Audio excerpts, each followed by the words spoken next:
are back. It's NC State and Virginia Tech. 10 bouts and one all-out battle. Comes back with that front headlock, trying to hook up the leg toward the edge, and he gets the two! You know what it feels like to be in this pressure. He got a cradle, it could be, and there's the fall by Tremblay. Holy Free may get the roll through. No takedown yet. Do we have it? Do we? Two!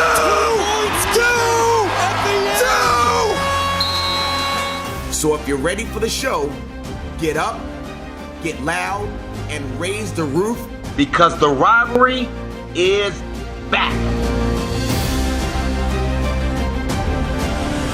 Sundays in Raleigh are normally pretty quiet, pretty peaceful. Not the case tonight. We welcome you to a jam-packed Reynolds Coliseum for the college wrestling duel that so many have been waiting for. Two ACC powers collide. 7th-ranked Virginia Tech, number 4, North Carolina State. There's been nobody better in the conference over the past 8 years than these two teams. 7 defending champions in action tonight. In all, 19 ranked wrestlers. And oh yeah, look at the final number.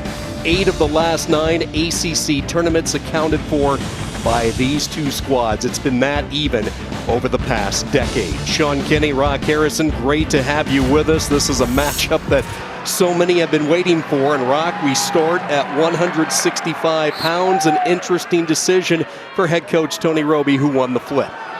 You win the flip, you have a choice of where it starts, at what weight class, or if it's odd or even. Coach Roby decided to start at 165, so the gamesmanship is already started.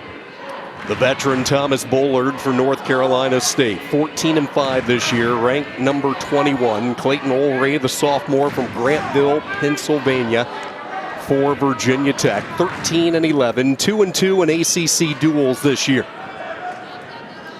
Olray has a high C to the left leg of his opponents, and Bullard is just so good at scrambles. He doesn't care how you get to the leg or how he gets the leg. Once someone gets to the leg, he feels confident. Such a stark contrast of experience with these two wrestlers. Bullard is a battle-tested veteran. He has been around since the 2017 season, a 4-time NCAA qualifier, while for Olray, this is his first year in the lineup for Virginia Tech. Bullard driving hard with his left arm underhook, collar tie as well. Bullard has a sneaky good low single to his opponent's right leg. He's been working on this for some years because for a while he would just be very defensive. But he will get down there, and once he gets a leg, it's scramble time. Action center, guys. Pat Popolizio was so excited when Thomas Bullard made the decision to come back. He's trying to become an All-American this year. It's something that has eluded him. His brother was able to pull it off last year, Daniel. He moved on, and this has just been an anchor in the middle of the Wolfpack lineup the past 5 years. And like you talked about, he is an absolute hammer on top. When he's in the riding position, his comfort zone. 1 minute. Here's the thing about Olray. Everyone knows that he has a high C coming, so the first couple times he may get it, or actually may not get it, but he'll keep shooting.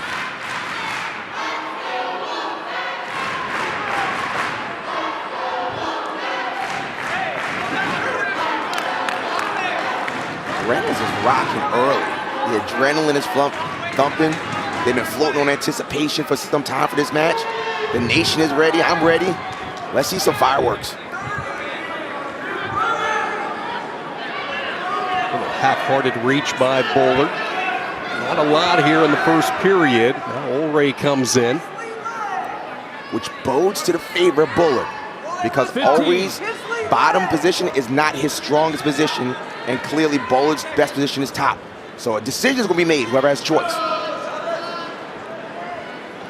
4, 3. A scoreless opening 3 minutes from Raleigh, and head coach Tony Roby, the 2-time ACC Coach of the Year. Quite the season last year, guiding the Hokies to a perfect dual meet record. He's responsible for 2 ACC tournament titles, An ACC dual meet title and the program's first national title, of course, with Mekhi Lewis back in 2019. So you saw when you were talking about Coach Roby saw that Bullard had deferred, meaning he's not going to take the choice, and immediately Coach Roby said, we're going neutral, we're going to speed. And there's a shot. At this point, all we have to keep moving, because what will happen is the craftiness of Bullard is going to show forward. And now they're looking for maybe a neutral danger call. Is it there? There's a takedown because of a neutral danger call. The craftiness of Bullard. And now he gets to his strength position and immediately just plunks those legs right in. This is a tough position for Ulrich to be in, but I'm sure all week long they've been working with him on what do you have to do to fight legs. I don't care what you have to do to fight legs, it still stinks to get out of it. 1 minute. Both guys work to improve. Hip in the cross. He's trying to hip that right leg up, going towards 11 o'clock and really trying to torque his body over. And you can hear 5,000 fans at Reynolds. They're trying to will the call on the head official, Patrick Frank. Warning green. Warning green. And there's the stall call right on cue. So Ulrich underneath gets tagged with his first stalling violation. Next time would cost him a point. Now Bullard trying to get some exposure here. Works on the power half for a moment. Ulrich able to clear out his arms. 17 seconds to go in this second period. The neutral danger call for 2, the only points thus far. And keep in mind, Rock, it's going to be Bullard's choice to begin the third period, and we both know where he's going to go. There it is. Ulrich took neutral in the second period, so he had to shoot. And the good defense by Bullard got him into what's called a neutral danger, meaning his back was breaking 90 degrees after 3 up and down swipes. You see it right there. Got the takedown. Bullard to bottom, and now he's up to the feet. Ulrich is still in control here. Ulrich is still in control. You can see the official pointing to him. He's still dropping down that riding time. Now you may say, well, what's going on? No, he's still in control. The official's still saying he's in control, and that riding time is getting down. But good thinking by Bullard to let it go. He knew precisely when the riding time was going to hit that 60 seconds, so he promptly let the leg go. He took his point in a 3-0 lead.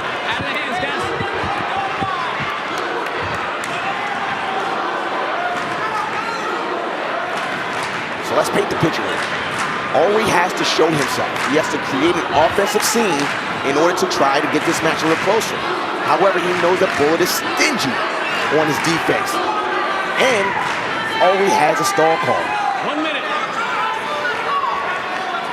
Ever since the Southern scuffle, Bullard has been almost nearly impossible to score on. He's won 6 of 7 coming into this match, and he's only allowed 7 points in those 7 matches combined. And you see him working on the shutout late in this third period. 3-0 for the 21st ranked wrestler, trying to get the Wolfpack out in front early. Fingers, guys.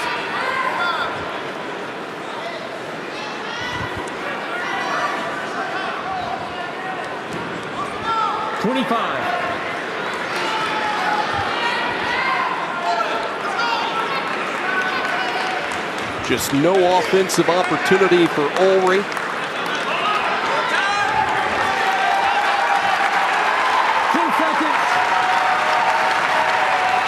Good start. 4, 3, 2, 1.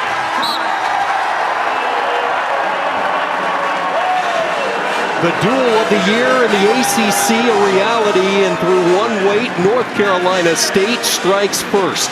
We welcome you to a jam-packed Reynolds Coliseum where one of the veterans of this Wolfpack roster, 6th-year senior Thomas Bullard, just pitched the shutout, a 3-0 win as the Wolfpack, under the guidance of Pat Popolizio, go up 3-0 in this highly touted duel. Sean Kenny alongside Rock Harrison, and Rock, we bump up to 174, and this is a match everybody in the country's talking about. Mekhi Lewis, Hayden Hidlay. Question becomes, how will Hidlay respond from Friday night's loss here at Reynolds to North Carolina?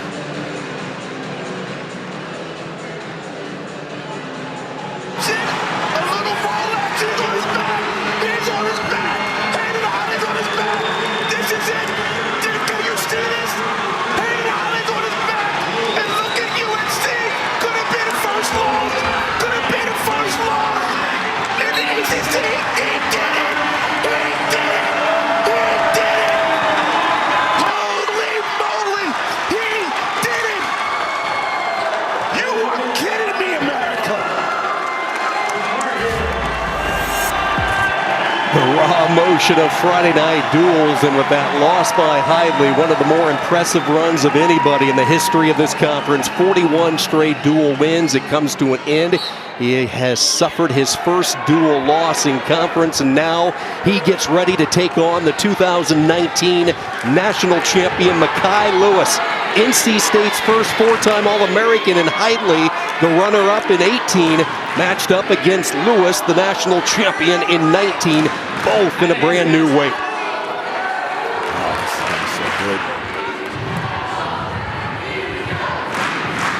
Everyone knows that Hidlay has the underhooks, and we know that Mekhi Lewis is counterattack.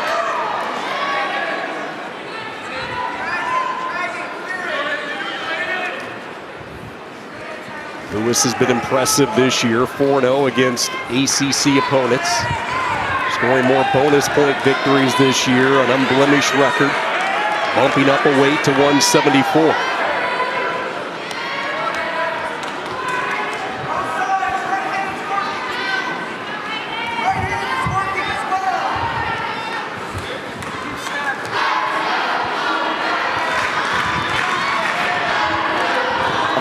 They're feeling each other out, trying to feel the strength, trying to feel where the hand motions are.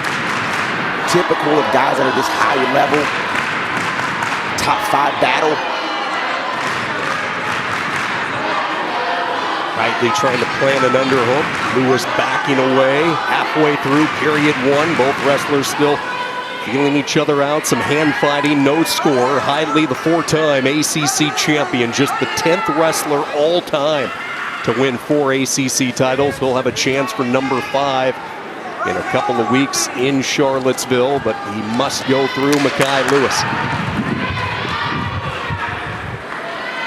And Rock, it's just so good to see a healthy Lewis back competing this year. Sustained the injury late season ago, as you see Lewis with his first shot. Sustained the injury in the loss to Jake Winsell of Pitt. Had to medically forfeit out of the NCAA championships after winning his first 2 rounds with a bad shoulder, but this year he's fully healthy. And he looks healthy.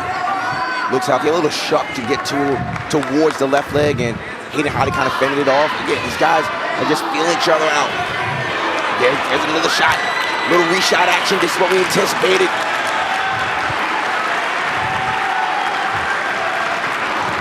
High level wrestling. A chess match is going on right now, just trying to get a gauge on what his opponent is doing, feeling what it looks like to feel his strength, moving hands just a little bit.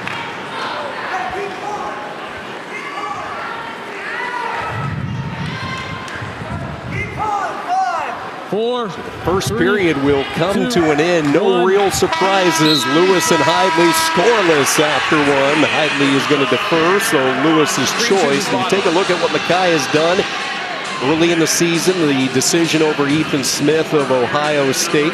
Picked up a nice tiebreaker win over Peyton Mako. The victory that sticks out is a 6-2 decision over Clay Loud, especially from what we saw with Loud Friday night here in Raleigh. Quick stand up by Lewis, and he is away, immediately trying to jump in on the leg, and a 1-0 lead.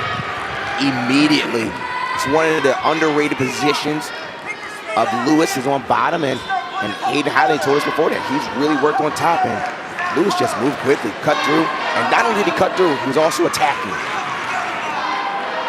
What's standing out so far, Rock, as we approach the halfway point? Nothing's really standing out. This is what happened. This is a NCAA semifinal type of match. But once points start coming, then people relax and realize I need to score to catch up or score to stay ahead.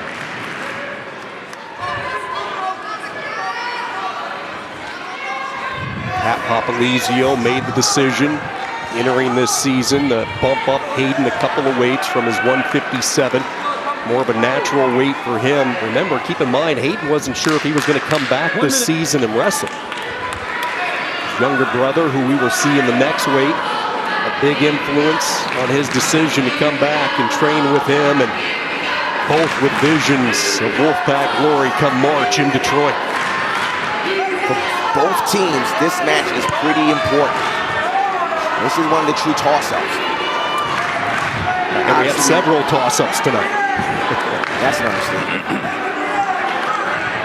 This is what happens. Guys just don't want to make a mistake because they know their opponent is so good.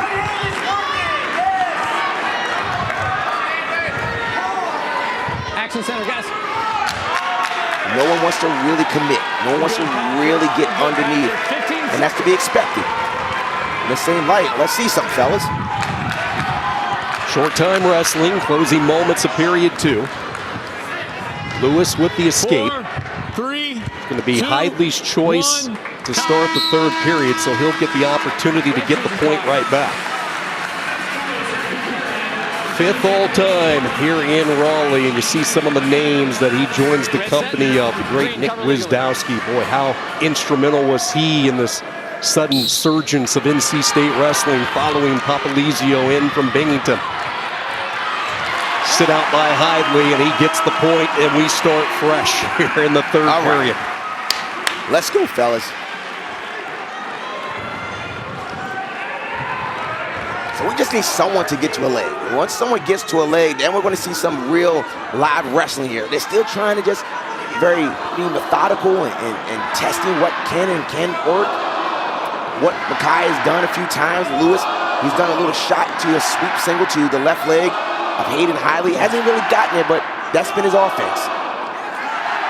Hands up, guys. Clean hands. Clean hands. And as we have watched Lewis throughout his remarkable career, he is so good on the reshot. Opponents are oftentimes hesitant to commit, knowing what's coming right back. Tied at 1, 60 seconds to go. And you know what, Sean? We really haven't seen a Hayden Hidley underhook. Either he just can't get it, and it seems like Mackay's done a good job of staying inside, meaning his hands on the inside and not to the outside to get the underhook that Hayden Hidley likes. Yes, little half shots there. Someone needs to double up with a shot. You know, double up, bam, bam.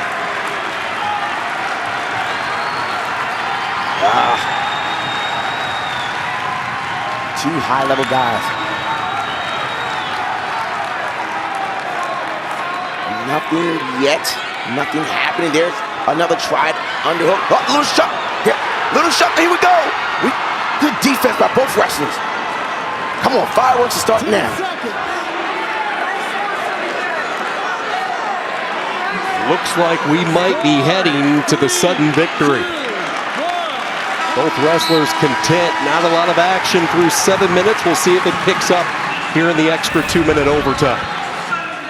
Little half shot here, and just a little flurry, little throw by in, circle, good defense. Now we got the 2-minute overtime, sudden victory, first point scored. Doesn't have to be a takedown, it's just points.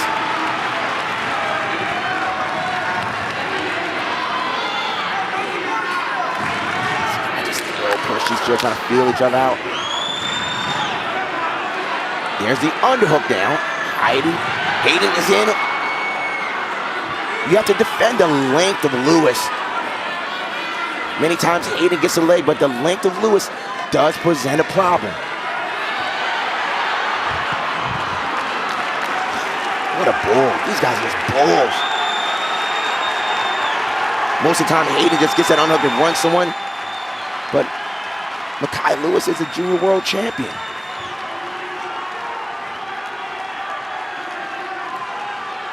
Again, for the second time, Hidley able to dig in the underhook, right side of the body of Lewis. 60 seconds to go. He's trying to throw it. Once again, he's trying to throw that underhook and get to the leg. Kind of like underhook throw by. He's not getting him. Little swing, little arm spin. He's going to get to the leg. Here it is. The best opportunity to score here, but I tell you what, Lewis is pretty good on the defense here. Best shot right here. We got 30 seconds left. Head to the center. He's going to try and split the legs. We almost got it. There's a takedown. Hayden Hidley redeems himself. Reynolds is on fire. Redemption.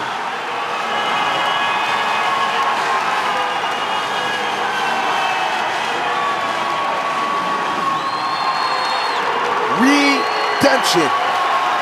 Mental toughness after getting stuck on Friday comes back and shows Reynolds why he's Hayden Hidley. This is Friday Night Duels on Sunday night.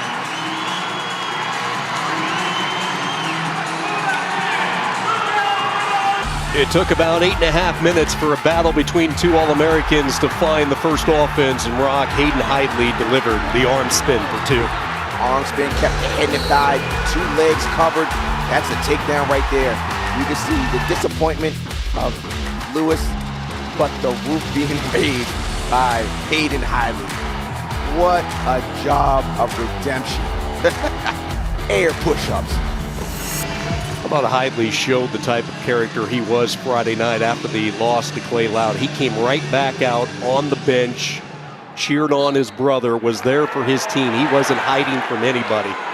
The ultimate team captain for the Wolfpack, and he delivers. And now it's younger brother Trent Hidley in a matchup against Hunter Boland. So at 74 with Lewis and Hidley, those two had never faced one another. Completely different story here at 84.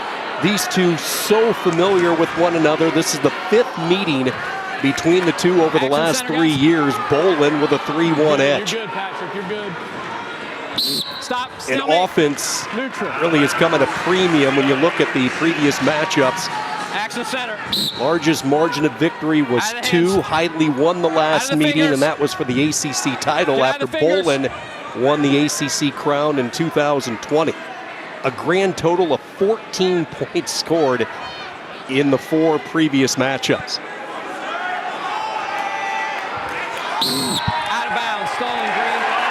And an early stall call to Boland. He disagreed. Both guys work center.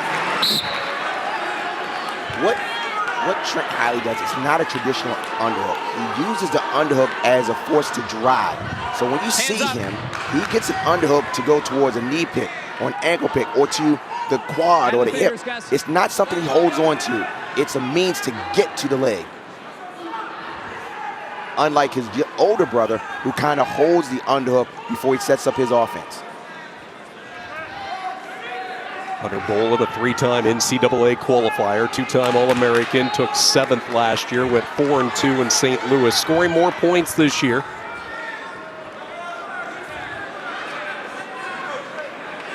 His one ACC setback was to Gavin Kane of North Carolina in sudden victory. 3 bonus point victories in his other 3 matchups against ACC competition. There's a stalemate call because of the interlocking of the fingers. If it happens again, the official has to choose somebody for stall. Out of the fingers. That's good there.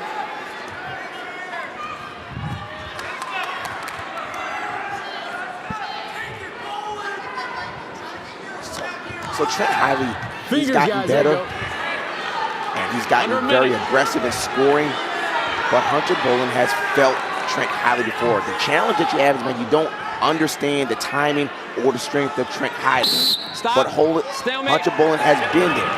He holds the lead over him. So it's not like he's going to be taken aback by how Trent wrestles. Clean hands, hands up. Hidley has been Mr. Offense this year. Of his 14 victories, 13 have come by bonus points.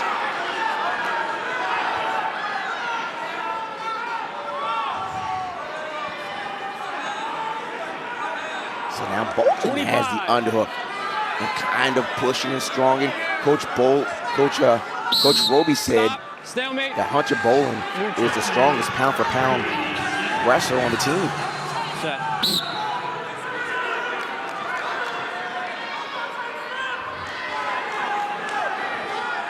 Fingers, A lot guys, of get out experience those for fingers. Boland. Release the fingers.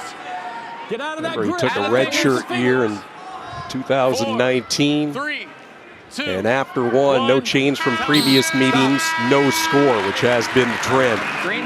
Monday, the tournament, a history of ACC men's basketball, continues on ACC Network with episode 5 that highlights 1975 to 1980 at 9 Eastern, followed by episode 6 that breaks down 1981 through 83. New episodes there every Monday through March 7th at 9 and 10 Eastern.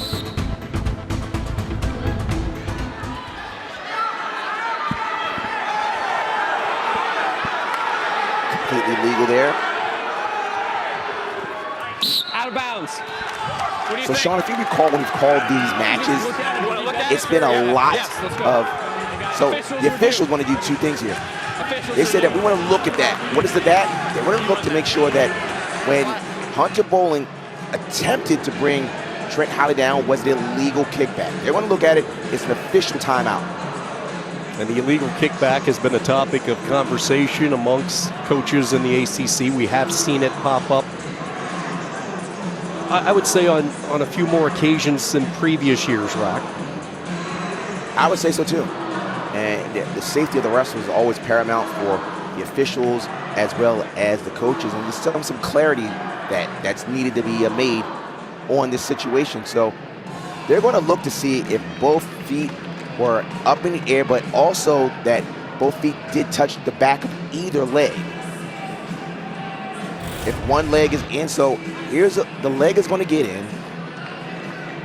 So he's going to drop down, knee came down, and it didn't touch the other foot. So to me, that looks clean. The leg never was in, so he dropped down to the knee and didn't use the other foot to bring it down. So drops down, just drove him out there. But I think it's going to be a good no call by the official.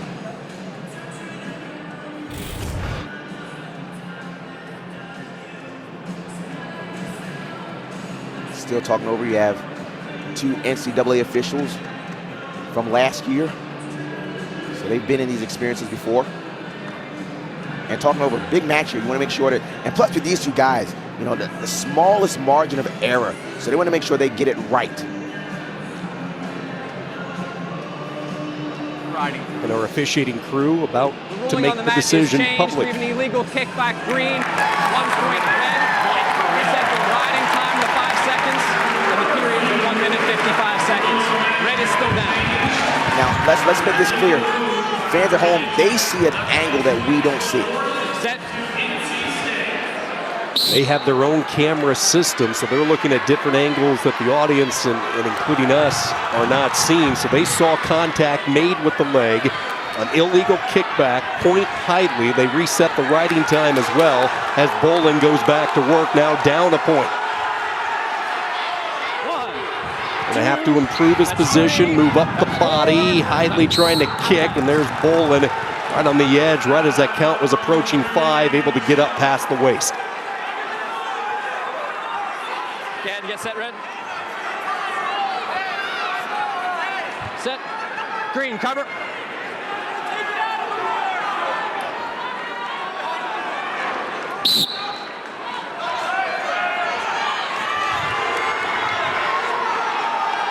He's holding the wrist here. He's holding the wrist. So now it's essentially, it's a 2-0 match. And at this point, Boland has to open up a little more and create some offense.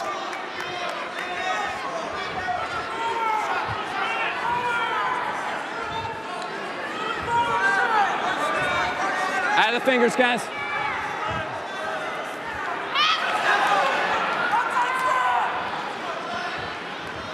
The respect that these two guys have for each other as competitors, knowing that one little mistake could be the difference. Now, Boland's got to be careful. He wants to start the circle, get his chest and his body towards the middle because he does have a stall call against him. He was tagged early in the match. Hidley with the escape and the penalty point and a 2-0 lead. 30 seconds to go, second period. North Carolina State 6, Virginia Tech still searching for their first win. This is a big one for Boland and the Hokies.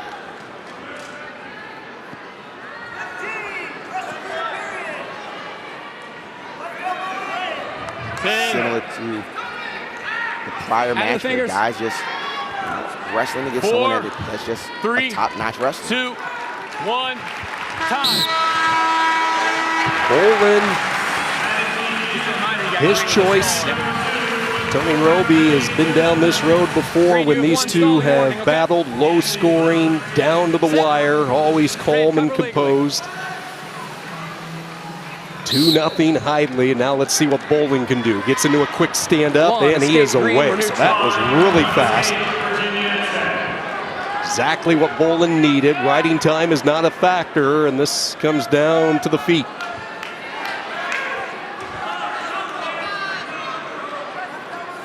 Oftentimes, Bolin does what's called a snatch single, meaning that he doesn't necessarily penetrate or drive through. He lowers level and just snatch. The reason why that's effective is that you don't really get yourself in a bad position. You're just snatching and trying to bring the legs in without putting your knees to the mat. Stop.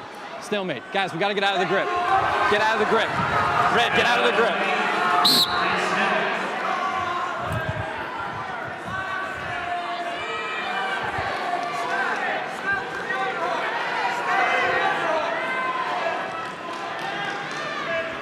So all Trent really has to do is really hold position, and he does that well.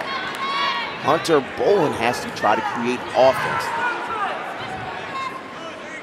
Banging the head, moving his feet, trying to get a double shot, but Trent Hidley's also pretty good at re-attacks.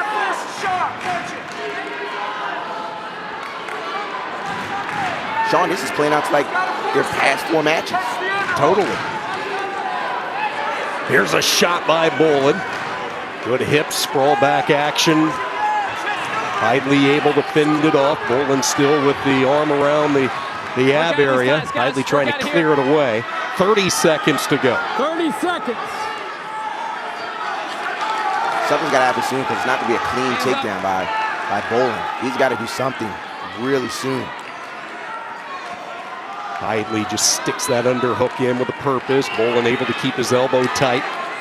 Now you pick your best shot now if you're Bolin and you go with it. Out of bounds they go. There's the stall call to Hidley. And for Trent Hidley, that's all right. That doesn't hurt anything. Have one to give. And now Bolin's going to have to bring the kitchen sink at him. Hidley ducking and dodging. Bolin just trying to find any type of opening. And for the 3rd straight match, North Carolina State is going to pull out a tight one. And for the 2nd straight time, Hidley slows down Hunter Bolin. A 2-1 win for the redshirt sophomore. 2-1 on a penalty point. I'll tell you what, Virginia Tech fans are thinking about that and questioning that. The decision was made. Trent Hidley's the winner. 9-0 team score NC State. And NC State is favored at 197. It's all rolling NC State's favor right now. The ACC's Committee for Racial and Social Justice, in conjunction with its member institutions, have identified February 19th through the 26th as ACC Unity Week. 3 matches, 3 decisions, all 3 very tight. And North Carolina State with a 9-0 edge over the Hokies as we move to 197. Isaac Trumbull, talented freshman from Springfield, Nebraska. So tough to score on. 16-3 this year, 4-0, and there is the junkyard dog, as they call him in Blacksburg, Dakota Howard, junior from Cleveland, Ohio, St. Edward product, 13-7. He has jumped up a couple of weights this year from 74 up to 97. Coming off an NCAA qualifying year as Howard. That was down at 74.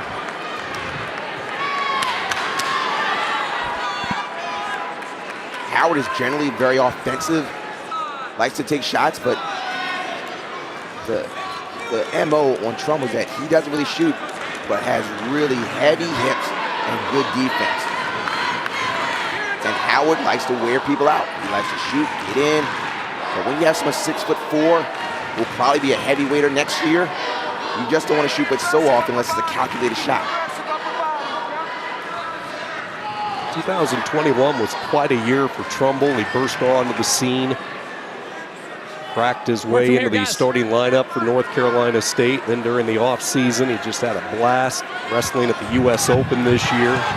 He drives Howard out of bounds. Had a chance to do that in his home state with the U.S. Open taking place in Lincoln. You didn't let him in here. He has to have the opportunity. What a gutsy call there. Most of the times, you would have said, oh, whoever backs out, it's usually the person got backed out. But what the official said is that Trumbull did not allow Howard to get back in. Therefore, the call was a push out, and it's a stall against NC State.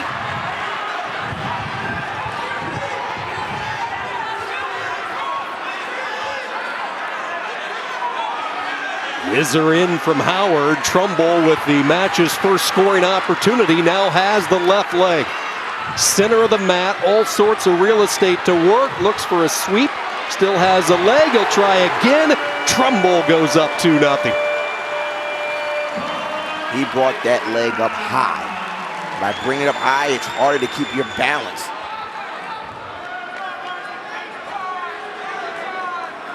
And we're going to find out a lot about Howard right now. If he can actually get some type of, not necessarily get out, but can he create some windows of opportunity there? But Trumbull is tough. How he just is able to stay all on not just on Howard, but his opponents. He's beaten J.I.L.O., U23 bronze medalist. He's beaten Nino Bonacorsi, NCAA finalist. Still on the mat. Still working here. Using the claw ride, Trumbull near the edge, a 2-0 lead, and out of bounds they go. Yeah, he's had some big wins this year. You talked about the sudden victory against Aiello. Here's his offense ride. Brings it up high. The higher you get the leg, it's harder for your opponent to get out. And when he tripped at the knee, not at the foot, because at the foot, the bottom, the wrestler can hop over it. But when he tripped it high around the knee, it was harder for Howard to get out, and takedown occurred.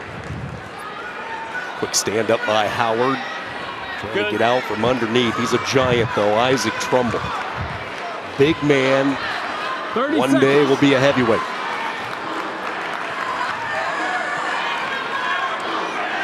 And Sean and fans at home, this is what NC State enjoys doing as a team. If you look for a team identity, they want to be good on top.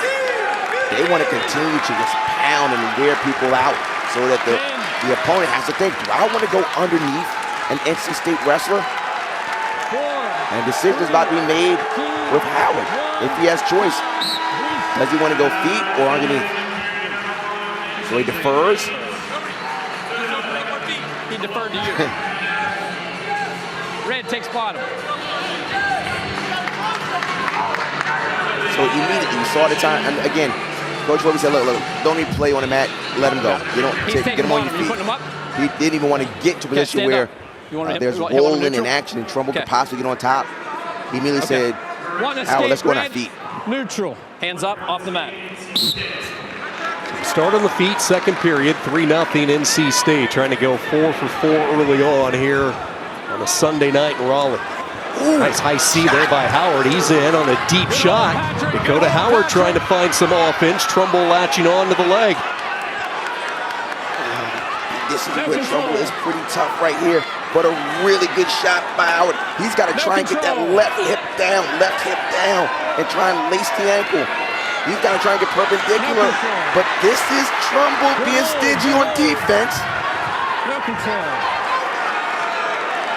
Doesn't look like much is happening. Trumbull's going to try and split the legs and get some height. He's trying to use the length and trying to hip over. Still fighting is Howard. Nothing yet. They're still rolling here. Stop. Stalemate. Confidence booster for Howard. The confidence with that he can get in. But that's not such a big deal with Trumbull. It's finishing. 1 minute. Now he went to a single.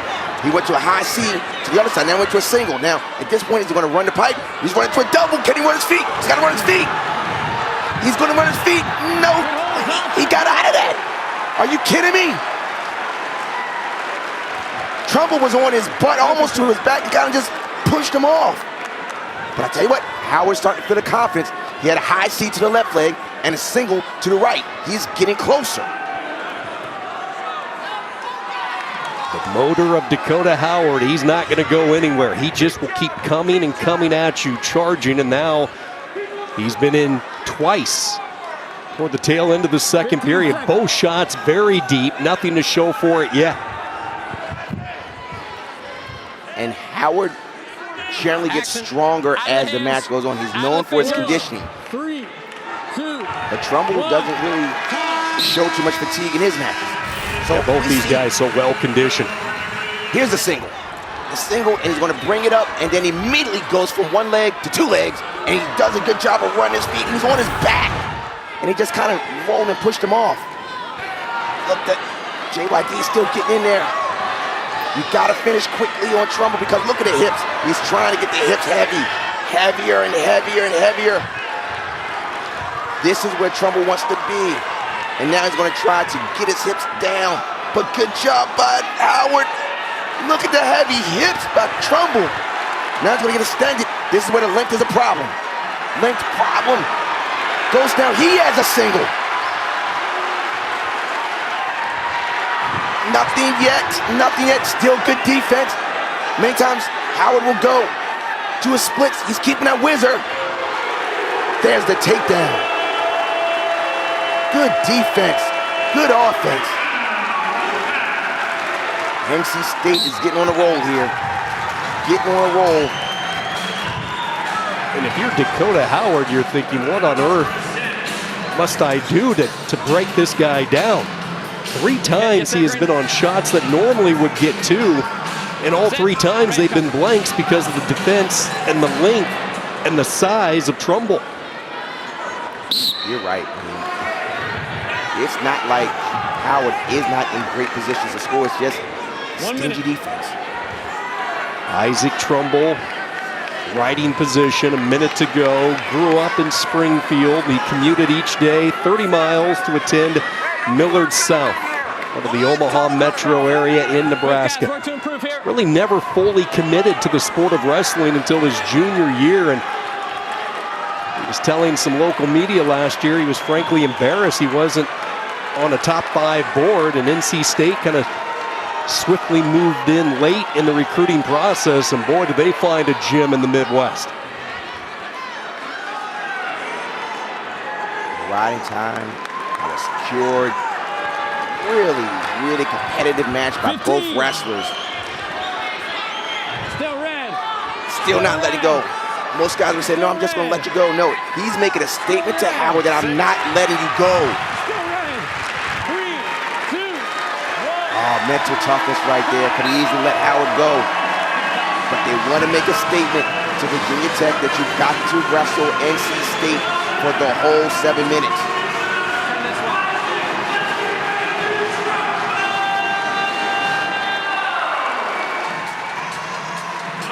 NC State is starting to get a roll. Reynolds is feeling it. Here's the questionable one. There was a penalty point that made the 2-1 difference for Trent Hidley and NC State. And Isaac Trumbull does what he does. Take down and have a dominating ride. NC State's up, flanking.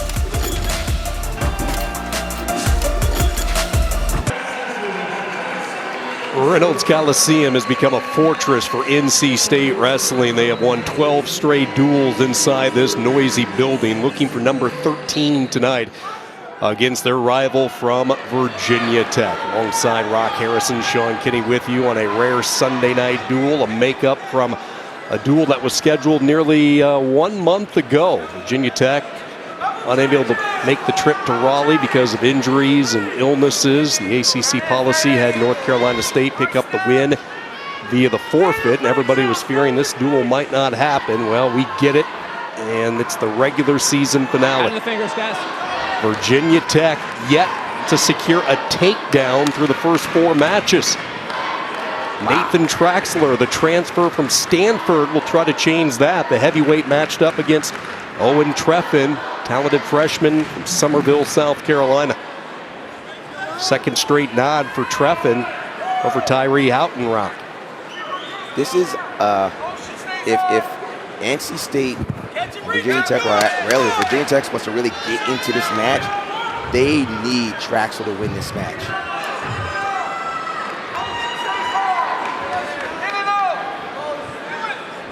Traxler was a really good find for head coach Tony Roby, bringing him to Blacksburg, a four-time NCAA qualifier on the West Coast for Stanford. Pac-12 champion a few years ago. Now here comes the freshman Treffin trying to go behind, and Traxler avoids danger. Good low signal. You may say it was a good low signal, but he didn't finish it. He got in. A really good foot movement by Treffin.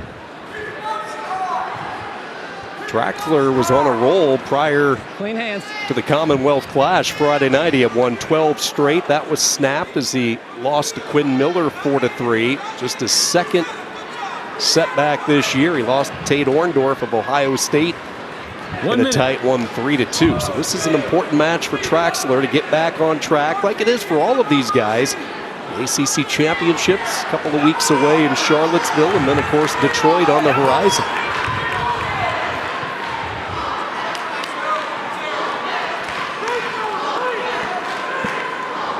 Sean, one thing that has not been determined is who is the starting heavyweight for NC State. And what Coach Popolizzo was saying is that he's going to give his wrestlers opportunities to show themselves, and beating number 14 ranked Nathan Traxler could show your coach that, hey coach, I want to be the guy. Yeah, this is going to be a tough decision for Popolizio. You had Tyree Houghton winning matches. He was 3-0 in his 3 ACC duels. A little bit more experience with Houghton, but here comes Treffin this weekend. And victory Friday night. See what he can do here against Traxler. No score after one period. Don't forget Thursday at 10 Eastern, the women's Nothing But Net crew will break down the night in the ACC with highlights, analysis, and a look ahead at the best matchups on the schedule. Then on Saturday night, 9 Eastern, the men's Nothing But Net crew will do the same. That's coverage you can only find in one place. It's right here on the ACC Network and the ESPN app. One app, one tap. Now, Traxler had a tough loss to Quinn Miller from UVA on Friday, and he was ridden for almost 3 minutes. Let's see if Treffin can keep Traxler down. Couple of solid mat returns by Treffin, always to the delight of the crowd. Takes a lot out of you. Traxler trying to slowly work his momentum way back up into the stand-up near the edge, and Treffin lifted him up, but they were out of bounds. Rock, my question for you is, where is the Virginia Tech offense tonight? There we go. That's a great question. Red cover legally, go ahead. You have a position where NC State's just been a little better. I mean, these are evenly ranked teams. It's not like there's a huge takedown differentiator. It's just, tight matches. Now you may say, what's going on here? Why was that should have been stall call? Remember, the top wrestler has to work and get attempts.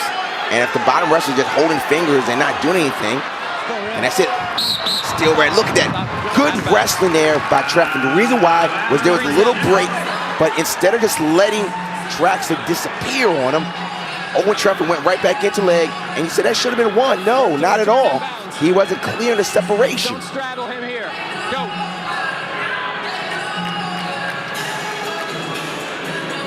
Important that Traxler get out here.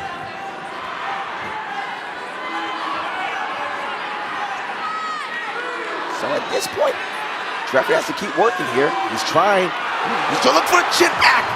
Similar to what we saw before. He's still working. Nothing yet. He's going to try and lift him up. It's an attempt. This is an attempt. Hey, someone may have watched the match with Miller from Virginia and Traxler, Virginia Tech on Friday, because Traxler had problems getting out of bottom. And looks like Owen Treffin is doing a good job of keeping Traxler down. As you said before, this is what NC State is known for, being tough on top, wearing the opponent down. Traxler's got to get out here. He's got to keep moving. And he's back to his feet. Now, at some point, look at these returns. I mean, he's lifting up a very big heavyweight. And this is NC State's way of wrestling. Stingy on their feet. You said it before. No takedowns. Tough on top.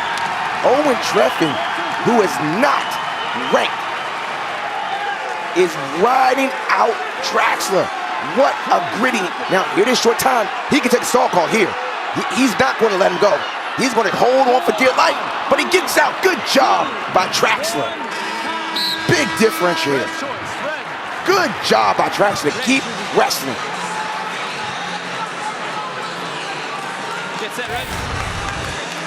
So right out there, it's short time, and then what happens? Treffin drops down to a single at that point.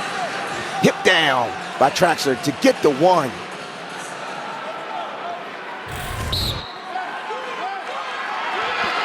Let's see what Traxler decides to do, and not much on top. Treffin is away, and we go back to the feet tied at 1, but keep in mind, a mountain's worth of riding time for the Wolfpack wrestler. Traxler was in on that little low single before, and Traxler does have offense.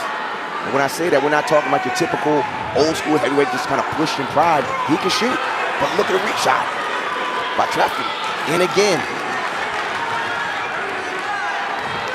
Couple of shots by Traxler to begin this third period, tied at 1. He wrestled at both 97 and heavyweight for head coach Jason Raleigh out on the West Coast. Really rekindled his passion for the sport when he abandoned 197 a couple of years ago, bumped up into the heavyweight division. He was just worrying too much about his health and his body, and had a lot of focus on the sport of wrestling. Stall call there on Treffin as Traxler shoots for a third time. He comes in again. Sprawl back action by Treffin. That was a merited stall call. Absolutely. Traxler is working. And just when Treffin's got to do something. He just can't hold center and try to rely on the riding time, which is secured at this point. So it's really a 2-1 match. Traxler's got to keep shooting. He's got to keep going. He's got to do it again and again. He's got to shoot again. He's got a stall call. And Treffin hasn't done much shooting in this period. He's got to keep shooting. Traxler's got to keep shooting if he wants to have a shot to put this thing into overtime. There's another shot. We might get it. Look at the gut check takedown by Traxler. He kept shooting. Virginia Tech needed this. Virginia Tech needed Nathan Traxler down and kept shooting, trusted his offense. 4, 3, 2, 1. Virginia Tech needed that. Nathan Traxler kept going, kept believing what he does every week in practice, and that's to continue to be offensive. First takedown for Virginia Tech. Get it on the scoreboard.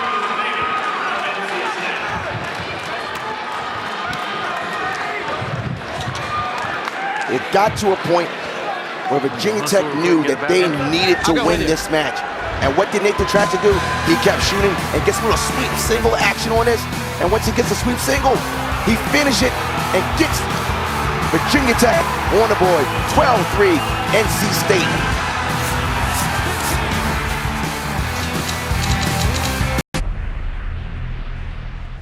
The conference's best have gathered for the ACC Wrestling Championship. These guys go at it, they are exciting, and they're confident. Unbelievable! There it is! Raise the roof. Holy moly! I love this sport. What a year of wrestling on our Friday night duels.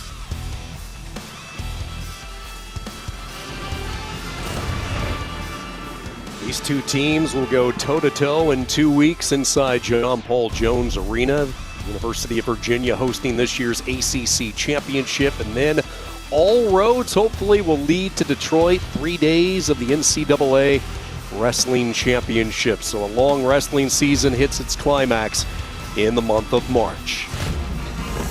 And good evening, Sean Kinney, Rock Harrison. Great to have you with us. I'll tell you what, Rock, the wrestling world was left with an empty feeling, a punch to the gut last month when Virginia Tech was unable to make the trip to Raleigh because of injuries and illnesses. NC State was given the forfeit via ACC policy, but you know, everybody wanted these two teams to get on the mat. Credit to both universities for making it become a reality this weekend. Absolutely, and it's been beneficial to the fans, the wrestlers, and of course the administrations. They want to put their teams in positions to wrestle well, and so far it's been what we anticipated. Very tight matches. When you have 7 defending ACC champions, 19 ranked wrestlers, and teams who have won 8 of the last 9 ACC tournament titles, you can expect that it's going to be tight matches. The last 4 meetings between these two teams have been decided by the last bout, twice by criteria, including maybe the match of the year a season ago between these two guys. Sam Latona, Virginia Tech, the redshirt sophomore, starting to hit his stride after a rough December, matched up against Jacob Camacho, the 2-time NCAA qualifier who has not been able to figure out Latona in their previous 4 matchups. Hands up, guys, above the eyebrows. And these matches have been competitive. They've been tight matches. It isn't as if Latona's been dominating. Both these guys wrestling. Brock, what have you noticed from Latona? We talked about his tough December. He went 1-4. And again, they were good quality losses, if there is such a thing. He was losing to ranked wrestlers. But he seems to have hit his stride that really allowed him to make an impact and a splash, which he did a year ago for Virginia Tech. When I spoke with him about that, he acknowledged that he wasn't as offensive as he wanted to be, but he also said he feels good when he has matches on a consistent level week after week after week. And sometimes in November, December, you may have a match and then a couple weeks off with Thanksgiving and then Christmas. But he said once he gets to a point of being consistently week and week, his regime is solidified, then he feels like he's back in his groove, hitting his pull single. See the brutal schedule and the 6 losses that he has taken this year, but very good in ACC, 4-0, and as we talked about, on a roll, getting to his shots, getting to his offense. Both of these guys have a similar shot. Some people call it a knee pull when you reach with the leg, or a sweep single, but they both prefer sweeping themselves to the outside. And you can see that Latona's doing it. He's kind of longer wrestler. He reaches with the right arm, and then he sweeps with the left arm. Look how Camacho is keeping his stance. Even when they're not engaged, he's keeping his stance. He walks around with a notebook, writing notes down about all the things that he's seen in practice and also doing a match. 30 guys, action. And he's in the process of changing over to everything to his iPhone. Dumping the notebook, going digital. But yes, he is such a student of the sport. The redshirt sophomore, Danbury High School, part of the Connecticut pipeline to Raleigh. And solid start this year. 14-2 coming in. His only losses to Noah Certain of Missouri, and then the 6-1 setback to Spencer Lee when he was still competing for Iowa. Don't forget, next Sunday we have another really good women's basketball quadruple header for you right here on the ACC Network and the ESPN app. It all starts at 12 noon Eastern, but we're featuring the final game at 6 Eastern. Number 4 NC State in Blacksburg to take on 23rd ranked Virginia Tech. That's coverage you can find in one place right here on the ACC Network and the ESPN app. Latona's away in a 1-0 lead for Virginia Tech. If we take it back now, he doesn't Latona took bottom, got with one down. 1-0. I had one down.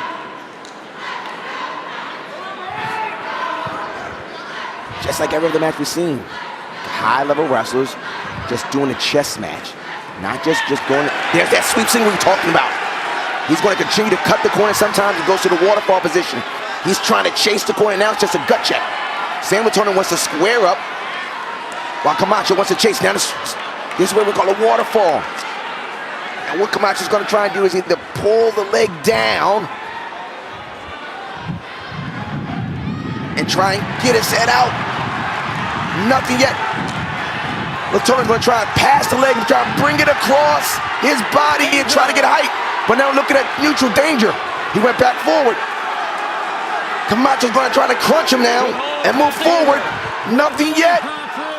Now it looks like Latona is going to try and get up, and he's crunching him in the same position as last year. Little roll through. Nothing yet.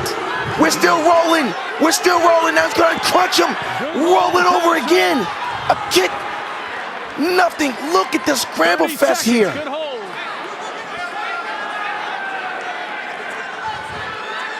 Man, they're still going at it. Easy here. Another roll through action. And now Latona looks like he can get some more height. Reach it back. He's going to slide across. Short time. Almost there. His hand is loose. Almost. 4, 3, Good.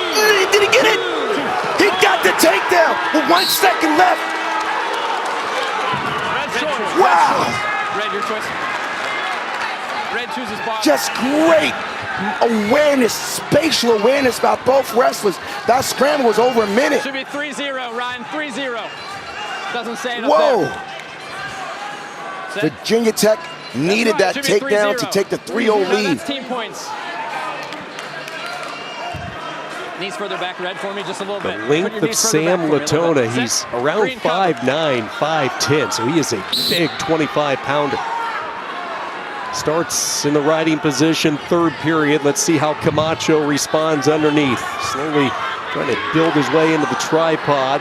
Latona draped over the left side of the body. Camacho very On the wrist deliberate, here. and he is away and on the board.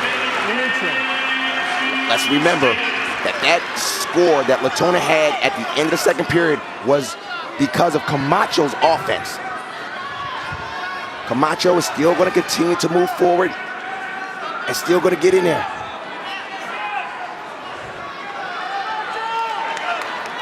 There's a sweep single. Now he's got the sweep single. Now he's going to try and table it, meaning putting it on his thigh. He's still going across. He's going to get some height. Looking for the cradle. Here we go. This could be a game changer.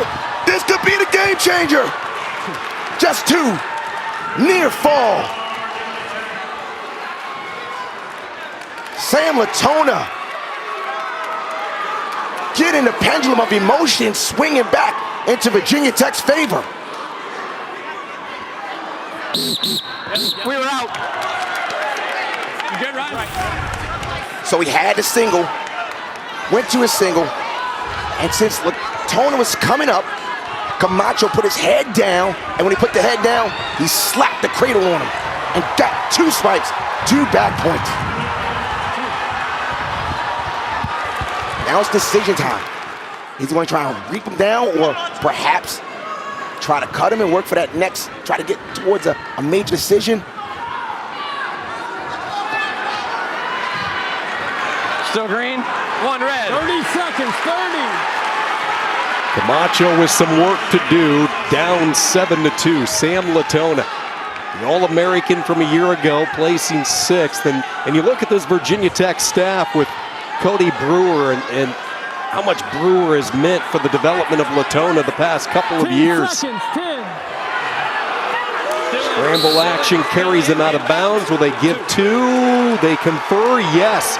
2 more for Latona. And there's a good look at Brewer in year number 3, the 2015 national champion at Oklahoma. Helping out the lightweights for Coach Roby. Not enough time for the riding time, but Sam Latona's just going to go all out to try to get a major decision. Can he get the takedown, get the additional team point for Virginia Tech? Circling, changing levels, and he'll run out of time as the action goes out of bounds. And now the rivalry getting a little testy, and let's hope both are all right. Camacho clearly upset with being driven down on the hardwood. Latona was slow to pop up, but in the end, he'll have his arm pop up, and that's the important part if you're Virginia Tech. Boy, a little extra action. I'm going to let you know that I'm not going to stop wrestling until we get to the basketball court. Rivalry. Look at the feistiness. Driving. I'm going to do a little roll action. I'm not going to stop. Let's get to this. Oh, look at this. Nothing bad. Little extra. No points. Good job by the officials. 5,000 fans didn't like it, but Virginia Tech liked it. Hey, we're back at it. 12-6. Now the officials are going to look at it to see was there any extracurricular activities going on.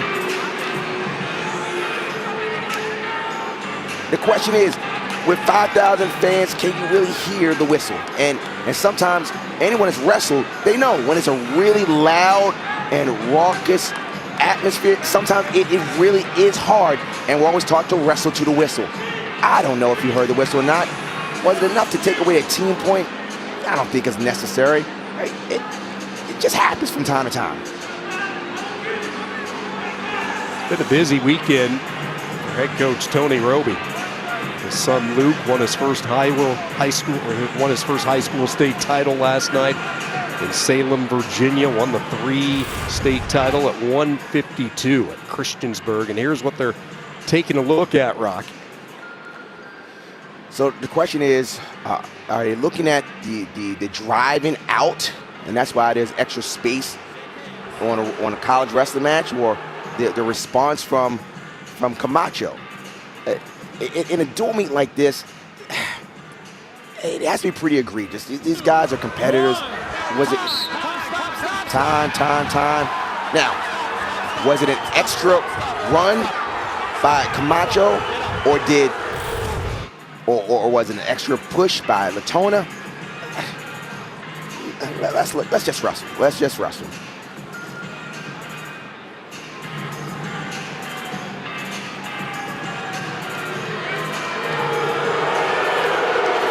Look, I know NC State fans are not going to like that. Come on, fellas.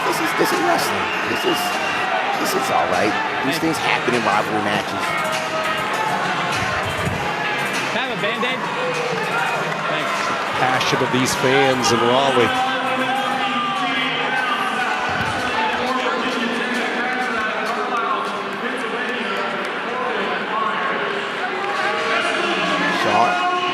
It's getting good now.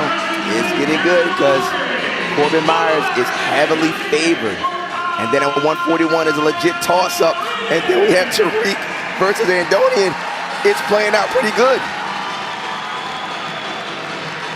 Here comes Kyle Rini, the super freshman, Imperial, Missouri. Rini's had a good season, 12-3, 2-2 in the ACC. Suffered a tough loss a couple of weeks ago to Mickey Philippi, and then a sudden victory setback to Heilman on Friday night, which he was ridden out in the third period. Matched up against the high-scoring Corbin Myers. Turning All-American from a year ago, finishing 4th. Made it all the way into the semifinals before losing to Roman Bravo Young of Penn State. If we recall this duel meet last year, Trombley wrestled Myers, and Myers major decision. Now it's Kyle Rini.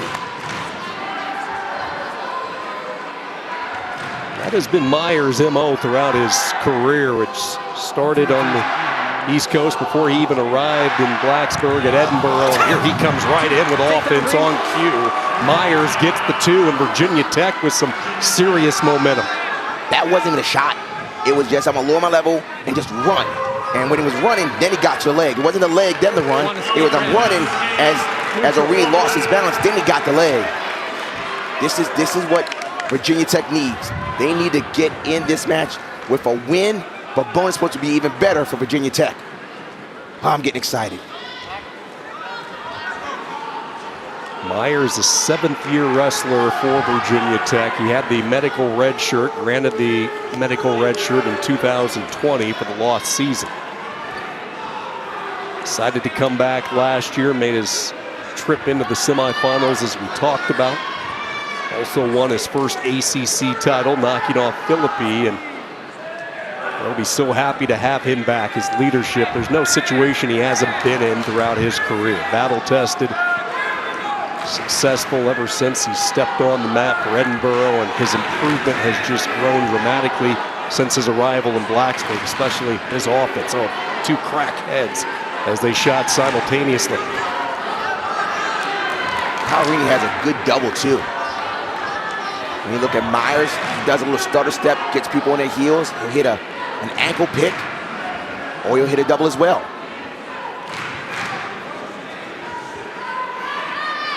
Coming into the season for North Carolina State, heavyweight and 33 were the 2 question marks. They had some options. They have settled in on Orini at 133, and the heavyweight battle continues with both Houghton and Treffin. 30 seconds.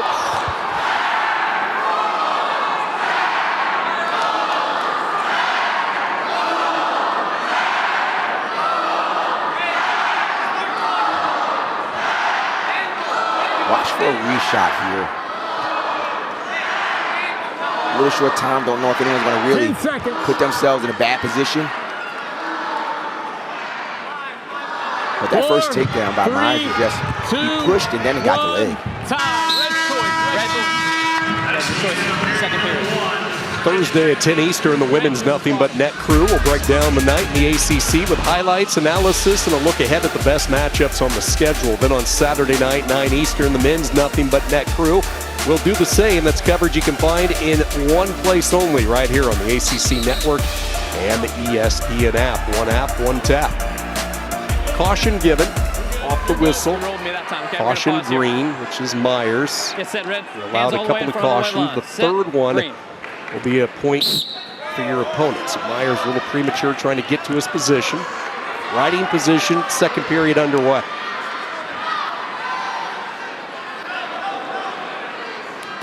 And Rock, this was a trouble area for Arini Friday night. We both saw it in the Friday night duel with North Carolina. He could not get out. Look at the craftiness of Myers. As Arini was out, he kept his hands in just to maybe get 2 more seconds of riding time. That's a veteran there. Little things. Sit, green, cover and hold.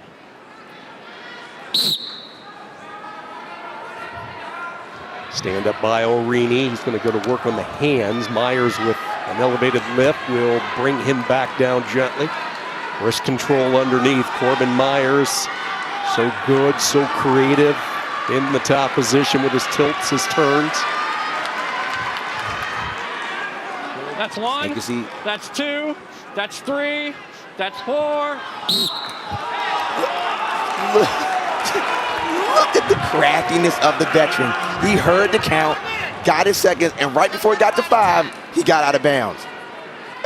Just a professor. Okay, guys, pause before the whistle. Red set, Especially when you have 6 years in college, you know, you should be pretty sharp. That's one, that's two. That's one, nope. Look at this, just a good controlling position of a ride. Just doing all the things to stay busy. And that's what he's doing, he's staying busy, moving left to right. Now, the question is he just trying to ride or is he trying to work towards a near fall? And he could crunch Arini right here. And Arini's going to try and get his hips up, but he's in a bad position. Hey, just get one. Good job by Arini to get to his base, and now he is away. 1:37 riding time, though, for Myers, tied at 2. Arini down a weight this year, wrestled his 7 matches last year at 141, part of the Wolfpack shuffle of weights. Jarrett Trombley was the other option at 133 for Pat Popolizio. He was an NCAA qualifier, won a couple of matches last year. Here comes Myers on some late offense. Short time wrestling, kept both feet in, secures the double and the 2. Just like the second period at 125. Myers in, shrugged right back into the legs, kept his feet in, controlled it. Just like the end of the second period at 125, when Sam Latona got his takedown, Myers does the same thing. That's one. Time. Green takes bottom. Pay attention, ladies and gentlemen. Corbin Myers has a quick stand-up. He just stands up. He doesn't go to a tripod and try to back up and then go. He just tries to stand up quickly. Now, Arini's pretty good on top.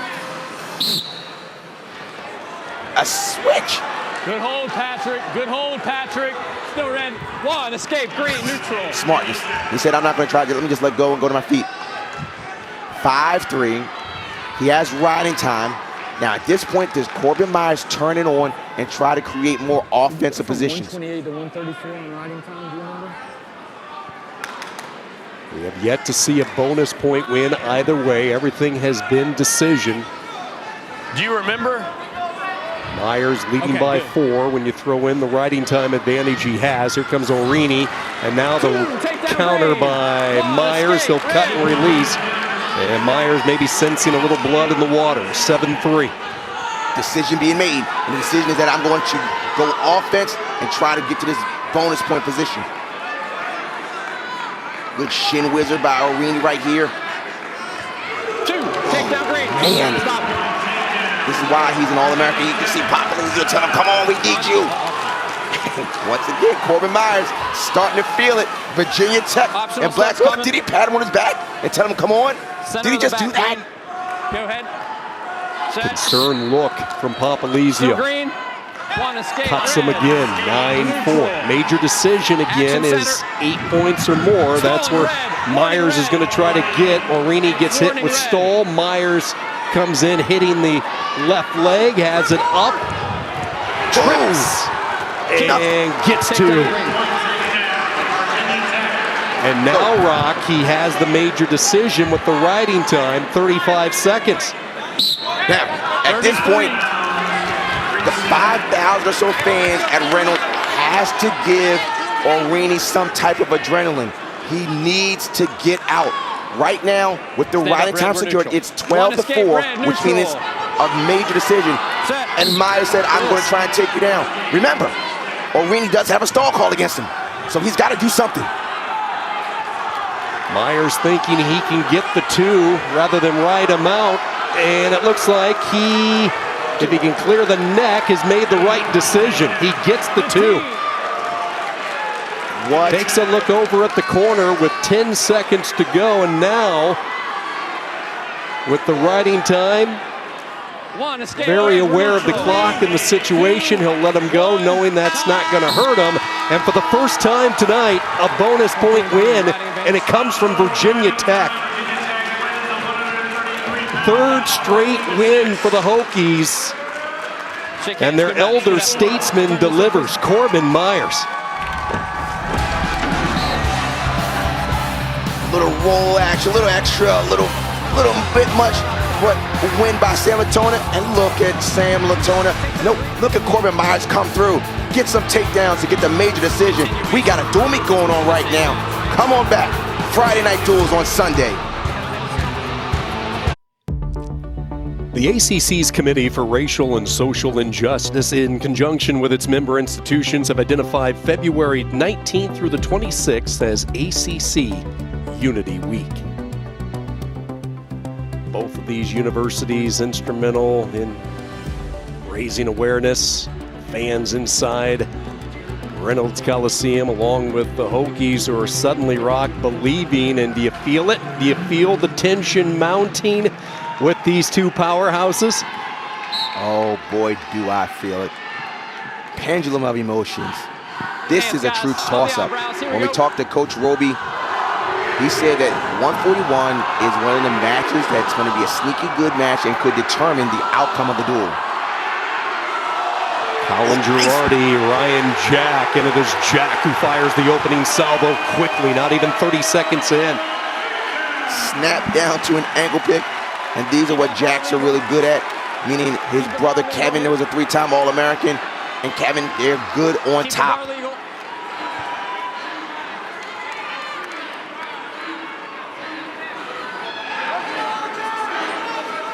That is Kevin Jack, his brother. You see him standing closest to the mat, right on top of the action, watching younger brother Ryan score some early offense, trying to get North Carolina State back on track in what we both feel will be a pivotal swing match.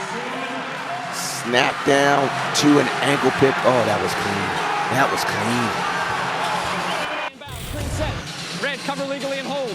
Ryan Jack trying to snap a two-match losing skid, but two tough customers, and Matthews a pit, Keyshawn Clark of North Carolina. Good start here, 2-0 on Colin Girardi, the redshirt junior. NCAA qualifier from a couple of years ago, but that was down at 133. Had a quiet year last season, but back in the Hokie lineup at 141. Jack watching intensely, see what Ryan has. And Girardi is away. Now, when you watch Colin Girardi, what's his style? What makes him go at 41 for Coach Roby? He's a grinder. He's going to be tough, but his offense is solid, but it's not dynamic. But he's going to try and work. He's not going to get outworked. He's going to continue to push and prod. But that was the first takedown that Jack has had in his last 2 dual meets. So it's a sign that Jack has gone back to the offense that he had early in the year. Went the same thing. Same thing. He's kind of throwing the elbow pass to a snap down and trying to create an angle. And that's what you need on someone that's solid like Girardi. You can't go straight in on him. You want to create angles. He's moving his hands. Look at that hand movement. He's not just hanging. He's moving it. He had his right collar, and then he moved to the left collar. When I say he, it's Jack that's moving his hands. Not trying to stay stationary. Watch the elbow control of Jack. He's controlling the right elbow of Girardi. Little things are going on. Moving his hands. He went from elbow control to popping the elbow. Really looking sharp is Ryan Jack.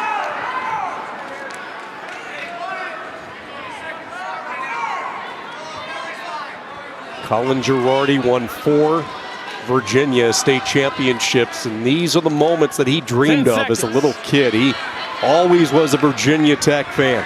Since he was 5 years old, he had the Hokie blankets and pillows all decked out in his room. He had visions of these moments, a rivalry with North Carolina State on the road, down just 2 in the team score.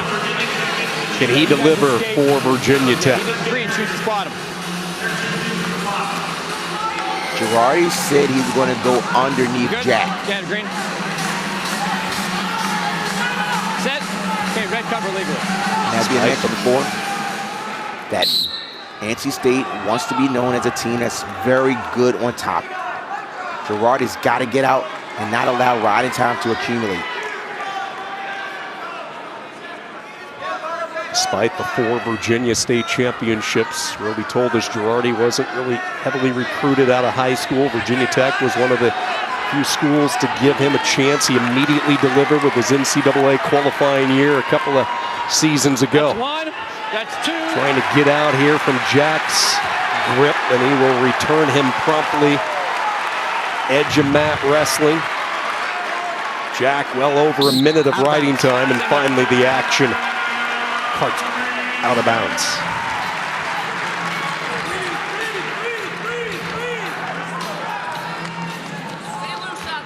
Get set, green. Both guys work to stay center. Red cover legally. Jack, one of 2 Danbury, Connecticut natives in the starting lineup tonight, along with Camacho. They have another good young wrestler, AJ Kovacs, who will be in the lineup in future years. Also from Danbury, the Northeast Quadrant, big recruiting hotbed for Papalizia. On the wrist here. Girardi trying to clear the wrist, and he gets the point. So Girardi gets the escape, and we're tied at 2, but Jack with a pretty effective ride. And a stalling call. So it was a double whammy. There was a stall call against Jack, and Girardi got the escape. But Jack has a whole lot of riding time right here. Action center. Now, at this point, Jack's got to keep wrestling here. Oh, good read shot here. He needs to get this takedown, but Girardi's got to stay tough here. He's got to look. He's got to keep his body in. Nothing yet. They got to continue to wrestle here. Both guys got to wrestle. Nothing. Look at the fight here. Little trip action. Good defense. No takedown.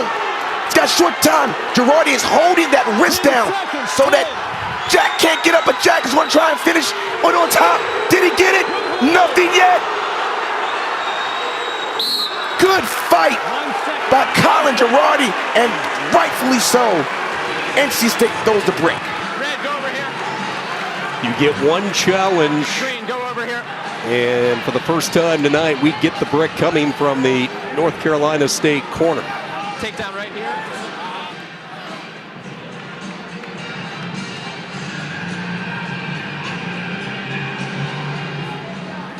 So we couldn't hear them, but our assumption is that they're looking for if there was a takedown that was earned by Jack. So as we look at it, there's a trip. Was the arm, it was a cross, but that's not rear standing, so there is reaction time. But there's another scramble here that may look like it. Let's see, there's another kick. Now, where's the other leg? Because it's not rear standing, there is reaction time. And the reaction time is completely a judgment call. When it's rear standing from a neutral position and the hand touches, there's no reaction time. In that scenario, it was from the side. It wasn't a standing rear. So at that point, it's going to be the judgment of the official. The call on the mat is confirmed. There is no takedown. North Carolina State loses the challenge and the brick, so they cannot challenge moving forward over the final 2 weights. We have 1 second on the clock. 1 second on the clock, neutral. And we go to the third period. Don't forget, next Sunday, we have another really good women's basketball quadruple header for you right here on the ACC Network. Number 4, NC State in Blacksburg to take on 23rd ranked Virginia Tech. Coverage you can find only in one place right here on the ACC Network and the ESPN app. One app, one tap. It's going to be a good one next weekend. Championship season just around the corner, not just for the wrestling community, but also on the hardwood. Girardi to go to work, third period. North Carolina State 12, Virginia Tech 10, tied at 2, but Jack with a lot of riding time. Spiral set here from Girardi as Jack tries to clear his hand away. And Jack has a stall call against him.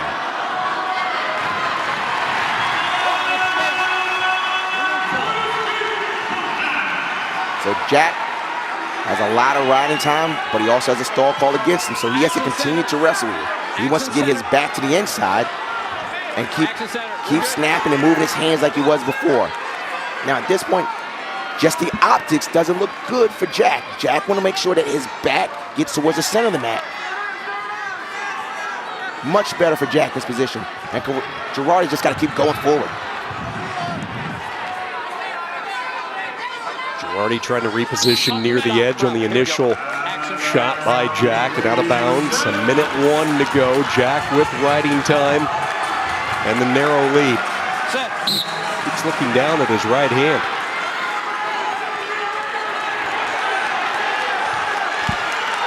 Girardi want to get out of this. At this point, Jack is just trying to hold him there and suck away time. Just trying to hold him and suck time. Stop.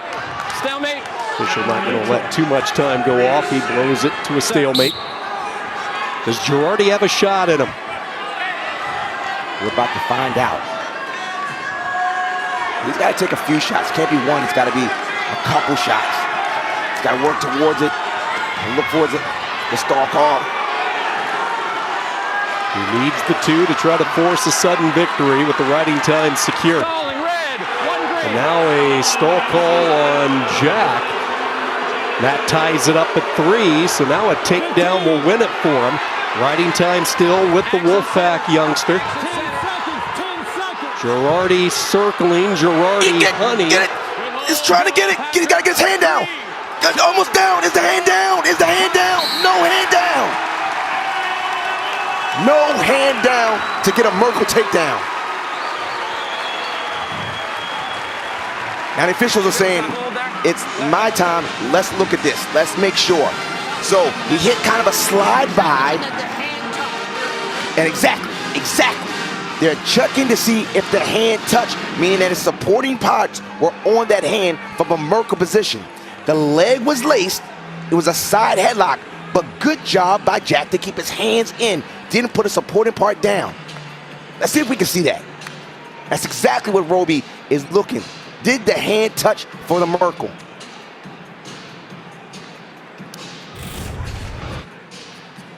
So there, did he reach it? I didn't see at any point where an elbow or hand touched. He's pushing. There was a slide. There's a high C and then a little overhand slide by. There's a hand there, but is that a takedown? Well, that's not rear standing, so that won't be a hand touch. That has to be that has to be reaction time there. Now, if the hand had touched... Ruling on that is confirmed. There is no takedown. That's what we anticipated.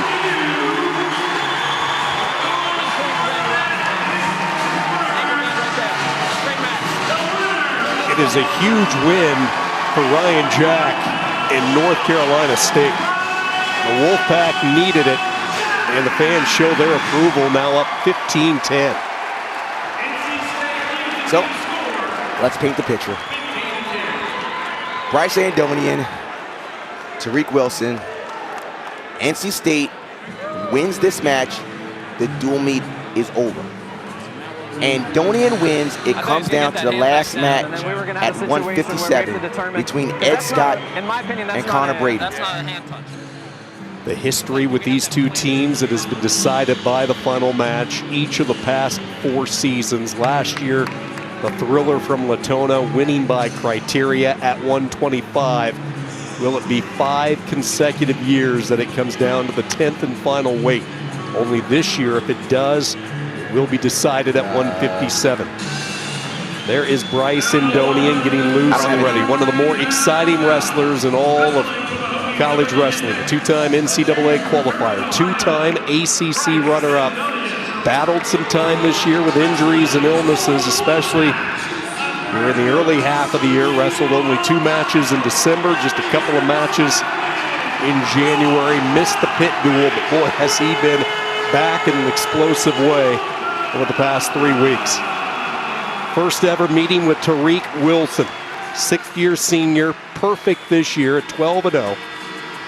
His lanky frame, Andonian, a guy who likes to find space and force the scrambles. This could be good theater coming up. Tariq wins. Reynolds goes Good luck, crazy. gentlemen. Set. Andonian wins. It comes down to 157. Tariq Wilson, 18 straight dual wins, is not lost a dual match. You have to go back to the 2020 season. Perfect this year, bumping up a weight from 141. 4-time NCAA qualifier, twice at 33, twice at 41. 2-time All-American, including a 3rd-place finish last year. He was also 3rd in 2018. Made it all the way to the national semis, unseeded. Let's go back to some history. The last time Bryce Andonian wrestled at Reynolds, he got a fall.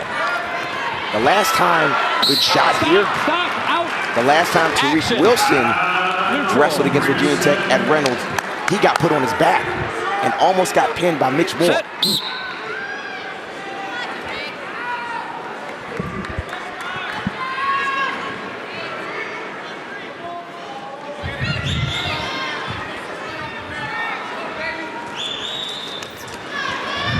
Watch that choke. Keep that Both guys legal. know the importance of this match. They both know that they need to win. Even though there is one more match after this, they both know that they have to win for different reasons. Andonian can score from every angle. Stop. Junior World Team member at 70 kilos. Return to the Virginia Tech lineup on February 4th. Made a quick splash. Hands Pinned clean. Josh Feinsilver, has followed up with a major decision on Zach Sherman, and then won a tight one Friday night. Jared Verclaren was able to slow it down a little bit in the Commonwealth Clash a couple of nights ago. No score. 2 weights remaining.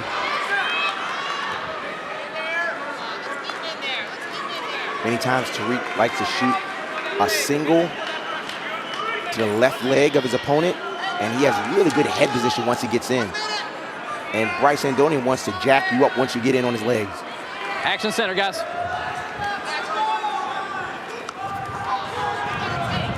Uh-oh.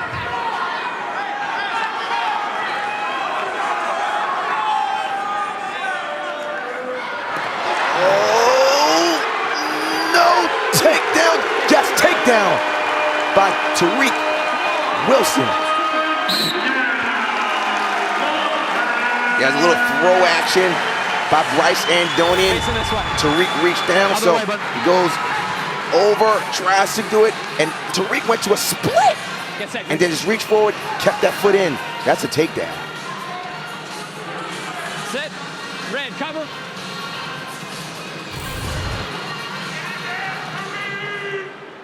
Bryce will oftentimes stand up and reach back. Stand-up position, trying to reach back at the turn. Now Wilson keeps that body lock as they motor their way out of bounds. 23 seconds, important for Andonian to try to get out. One of the things that Bryce does, he said he'll stand up and reach back. Tariq Wilson has a very good bear hug. And the reason why his bear hug is so effective is because he's usually taller than most wrestlers and crunches them over. Bryce Andonian is a pretty tall wrestler. Here we go again, short time. He tries to pop a roll. Wilson rolls with him, still stays latched onto the leg, and they will go out. So a change of pace from Andonian, tried to pop that quick roll, and Wilson just stuck with him.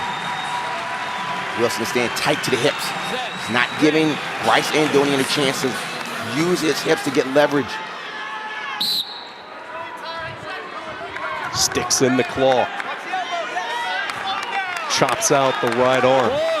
4, 3, 2, One last surge of energy from Andonian and a 2-0 lead for Tariq Wilson, who was left bloodied a couple of weeks ago following the duel with Pitt. Take a look at the gash above his eye that required some stitches. And yeah, he was proud of the war marks, the scars in his 6-3 win over Mancini. This is a guy that Pat Popolizio told us he'll be a coach someday. Both he and Thomas Bullard, along with Trent Hidley, will all be a coach.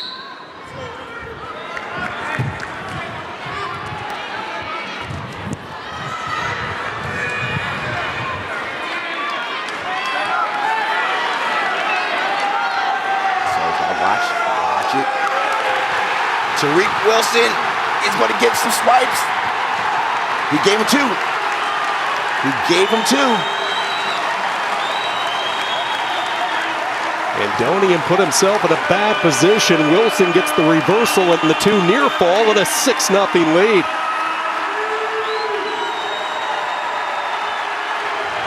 You can see it. You can see Reynolds getting behind Tariq Wilson. They know the importance of this. And 5,000. They're willing a stall call. Look at the fist up. Look at the fist up stomping. They want the stall call against Andonian. The referee says, I'm not going to do it until I see it. There it is.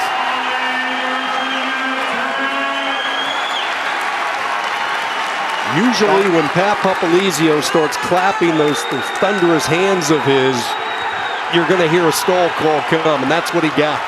Wilson traps up the arm. Second period, 6-0 lead, opening up a little bit of separation against the very dangerous Andonian. 30 seconds, 30 There's not much you can do when someone has an armbar in. And of course they want to stalk up, but he has an armbar. I mean, it's not a whole lot that you can do to defend that when someone has an armbar on you.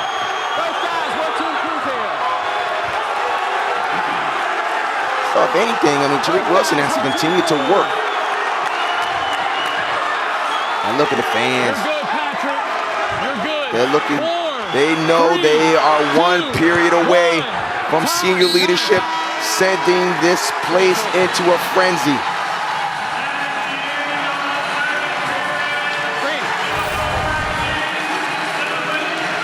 Here it is, a little reversal right to the back. And then we get some swipes. Opened up the match. 6-0, riding time at 2 minutes and 2 seconds. Now keep in mind, Rock, no deficit is too large for Andonian to overcome. He is Mr. Big time as far as points go, so he can get right back into it with one of his scramble situations that we've seen him uncork throughout his short time in Blacksburg. Wilson has to be extremely careful as he continues to add to the riding time. Andonian is away, and now here he comes on the stalk. It doesn't matter if it's a decision or a major decision. Add the fingers, guys. A win by Tariq Wilson gets NC State the win over Virginia Tech, their rival.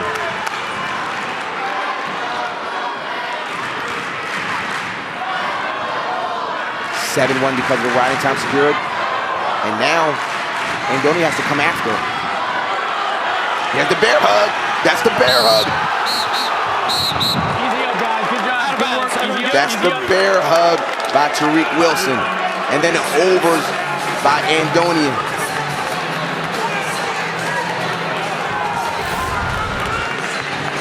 That's when he goes up to the bear hug. He's usually taller, but what happens is Andonian does an over.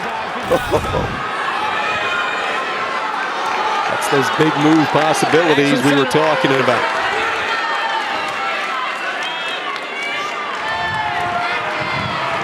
Tariq Wilson is backing up. There's no way else to say it. And they've earned it, but he's backing up. Definitely changed his style. He knows what's at stake here. He doesn't want to get himself into a mistake with Andonian. Continues to back, and now the counter, and he catches Andonian on the edge for 2. Well, he just sprung the trap and caught him. Now Tariq wants to keep him down for 24 seconds because it becomes a bonus point win and sends a statement to Virginia Tech. It's 9-1 Tariq Wilson, solidifying himself as one of those that wants to compete for a national championship. He's going to want to stay on. One, escape green, we're neutral.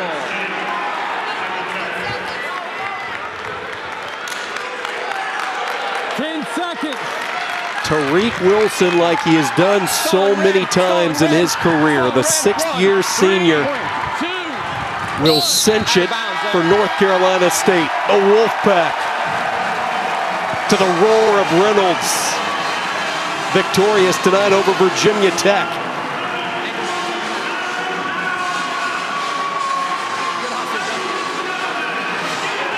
Two-time All-American. He had the magical run in 2018. He upset 3 top 5 seeds that year. The way he's wrestling, he's going to be one of the top seeds this year. Looking to bring home a national crown to Raleigh.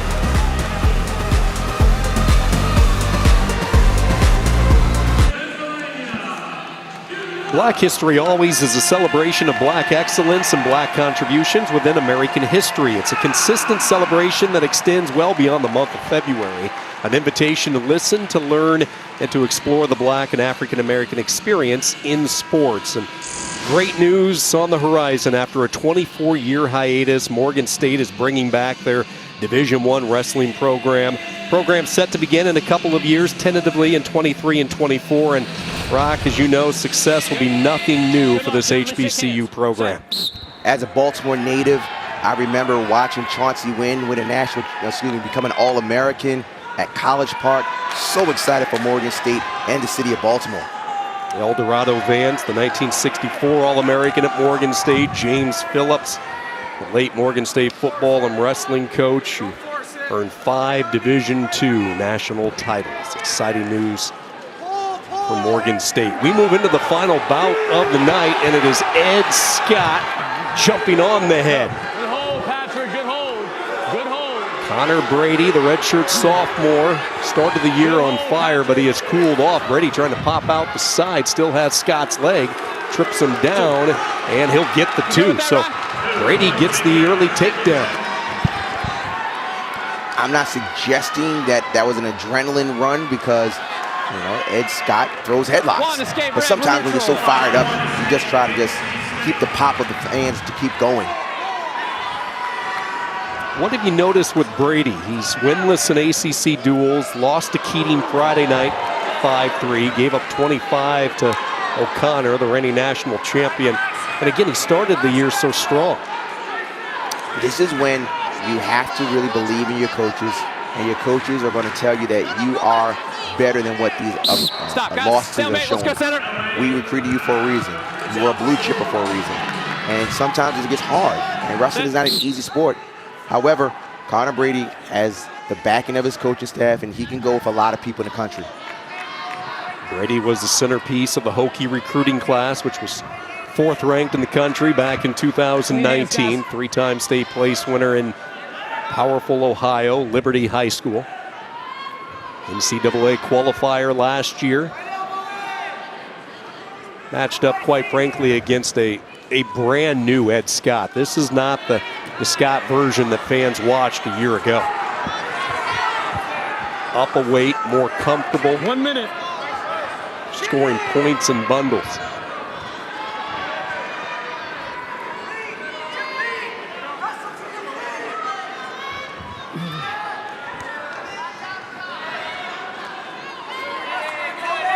This match doesn't mean much. It doesn't mean anything in terms of team score, but in terms of seeding and confidence, both these guys would have win.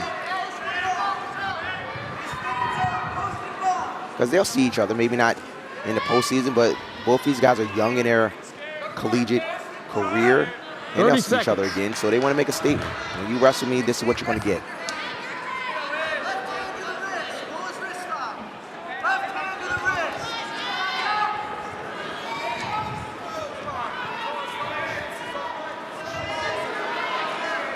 Scott still digging. 10 seconds. Out of the fingers, guys. Closing moments of this first period. Scott trying to dig in his underhook. And Brady with a solid 3 minutes. He'll go on top, 2-1. Into the second period we go. Monday, the tournament, a history of ACC men's basketball, continues on ACC Network with episode 5 that highlights 1975 to 1980 at 9 Eastern. And then it's episode 6, which breaks down the early 80s. New episodes every Monday, all the way through March 7th at 9 and 10 o'clock Eastern. North Carolina State, your champions of the ACC in the regular season for the 4th time in the last 5 years. Work to improve, guys. Duel tonight does not count toward the conference standings because NC State was granted the forfeit win when Virginia Tech did not make the trip to Raleigh a month ago. So this essentially is a non-conference duel to close out the season. One, we're neutral, we're neutral, we're neutral. So Connor Brady's got to keep wrestling because of late he's faded in the second and third periods between Jake Keatings from UVA and, of course, against Austin O'Connor. And he lost to Elijah Cleary in overtime. Work that out of there. Ed Scott's going to keep coming. He's going to keep coming, and Brady has got to figure this out. You hear the coach Garobi said, inside, stay inside. You don't want Ed Scott to force his underhook. But at the same light, Brady's just can't hang on.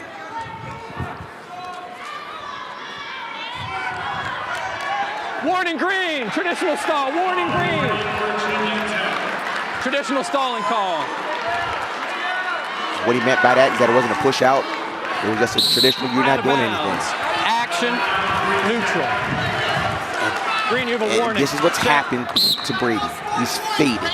Getting strong in the first period, but fading. You can see him starting to stand up a little bit. His stance isn't as good. Out of the throat. And he's starting to get to a point where he's not as sharp as he was.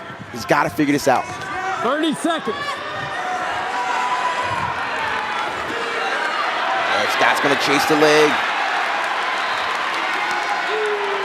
And he finishes.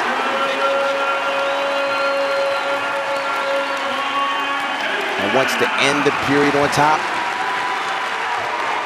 10 seconds. And the fans are getting into it. They still want to win. They're not content with just an 18-10 win. They want it to be 21-10. They want to win 7 out of the 10 matches. Scott will have a chance to choose, and he will go down. He is not led in this match. A chance to grab the lead. He told us not making the NCAAs was almost like a blessing in disguise for him last year. He was, and this was his words. He was embarrassed by his performance, and that's the type of competitor he is. He's a perfectionist. It provided motivation for him this offseason, missing out on the NCAAs. He went 2-2 at the ACCs. Here comes Brady in on a shot, smothered effectively by Scott. Watch the headlock here. Work out of the ties, guys. Work out of here. It's a one-point match. Stop. Stalemate. Come on, guys. One-point match. Connor Brady has a stall call against him. And Ed Scott's going to keep moving forward.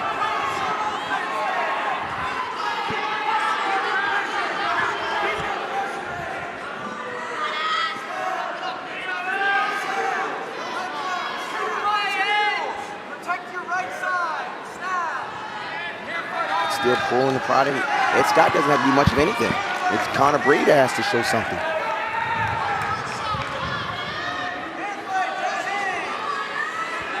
He's got to trust his offense like Nathan Traxler did at heavyweight, where he was down and didn't look like much was going, but he kept shooting. And Connor Brady has got to keep moving. And Ed Scott is doing a great job of staying center, keeping the stance. He's lower than Brady.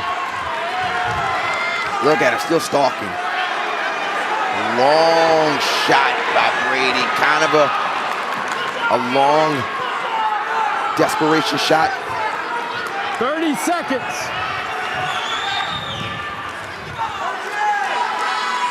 Have to take some chances. Gonna have to roll the die a little bit, extend that comfort zone as far as the stretching you mentioned of the shots. Running out of time. North Carolina State trying to cap off a Sunday night here with an exclamation point against the rivals from Virginia Tech. Scott just cutting Brady off at every corner, and that is it. North Carolina State wins 7 of 10 tonight, and a 21-10 victory over the 7th-ranked Hokies. A lot of tight matches. Don't let the score be misleading. Lots of tight matches from foot 74, 84, heavyweight. Good matches. But NC State is showing that they are the top team in the ACC. Well, it's off to Charlottesville in a couple of weeks. Rock, your thoughts heading into the championship month of March? Well, the season is over, and NC State started as they were anticipated to finish, and that was at top. They are the top team in the ACC and one of the top teams in the country. They are wrestling extremely well right now. These two programs so successful throughout the years. 2016, Virginia Tech was able to bring home a team trophy. First time that's been done in the ACC. 2 years later, Pat Popolizio did it for North Carolina State. That trophy inside their wrestling room, and they're about to get more hardware as they are presented officially with the regular season championship. The dual portion of the season complete. Just like Virginia Tech did last year, an unblemished season. The same can be said for NC State in the ACC portion of the schedule. Tariq Wilson, Hayden Hidley, a couple of sixth-year seniors smack dab in the center as they pose.